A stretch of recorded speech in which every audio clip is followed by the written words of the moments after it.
Amir Erfan Hashemi joining us, Chief Arbiter of the World Rapid and Blitz tournaments. Thank you very much for your time, sir.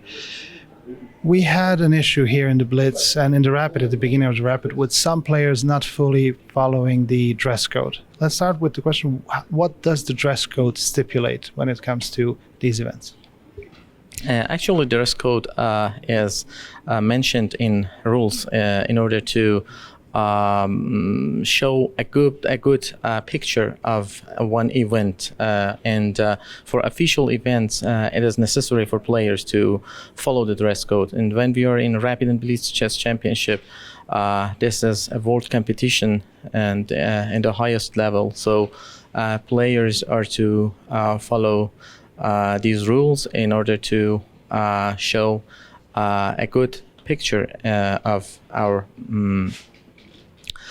chess, and this is very important for us to impose them and ask them to follow the dress codes.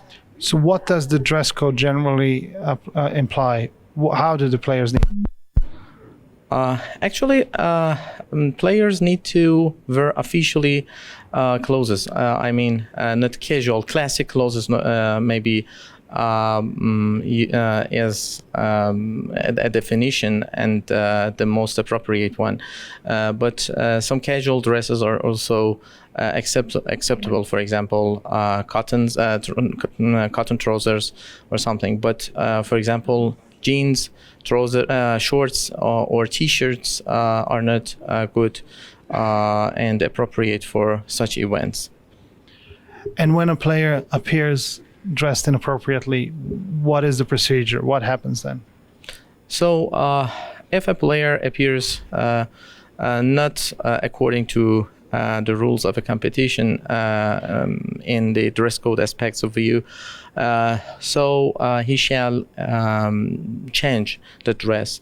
Of course, we are to allow him to fix this issue. Maybe something happened to him, he couldn't follow the dress code, and we are trying to apply the rules, and we do it as soon as possible. In this case, I mean, we give some time to the players, and we ask them to follow the dress code.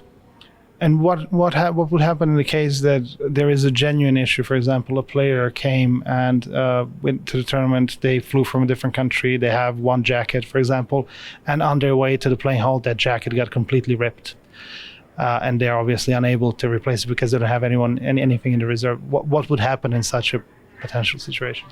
So, in my opinion, we need to define our priorities. Is the dress, acceptable dress, not just according to what we mentioned in regulations, allows him to be in a public place.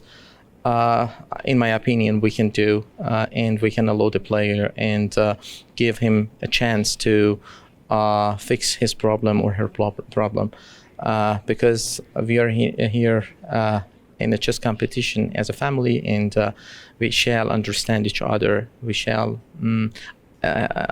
although we need to respect laws, at the same time we need to help each other and understand each other. In some cases, we may not be able to all possible measurements take into consideration, and this would not good for chess if this is not good for chess if we just follow strictly the rules. We can help players, and if they understand, we can have a better conditions of the event. So it's not just blindly and enforcing the rules, but trying to be understanding and to be reasonable and kind of work it out, as you say, as a family in light of the spirit against unos sumus. Yeah. Okay, speaking more broadly about the role of the arbiter, how difficult is it to be a chief arbiter or an arbiter in general in events, huge events such as this one? We have over 300 players here. Of course, being arbiter needs at most patience, and because players are playing and they have their own games, and they do actually, as a player, I do not understand how the time passes. But when I'm arbiter, the most important thing I need is the patience, and time doesn't go so fast. It seems somebody is playing whole like a slow motion, but we need to stay focused and concentrated to apply the rules and take care of players, take care of fair play measurements, and of course run a tournament smoothly, and that is very important for us. And of course, when somebody is appointed as chief arbiter, it is more and more difficult because whole responsibility goes back to this person, and the final decision will be up to this person. So I have to say that it is difficult to be arbiter, and but actually we try to do our best to have a good event and memorable one for all players. We're now talking in the middle of the fourth round of the Blitz. So far, we're like 70% into the entire World Rapid and Blitz series. So far, how smooth or complicated has this tournament been for you as the arbiter? Actually, there was a very good team of arbiters here, and my colleagues are doing the best. And as they are doing so, it is not that difficult, actually. And the organizer is also trying to do his best to have this tournament in the best quality.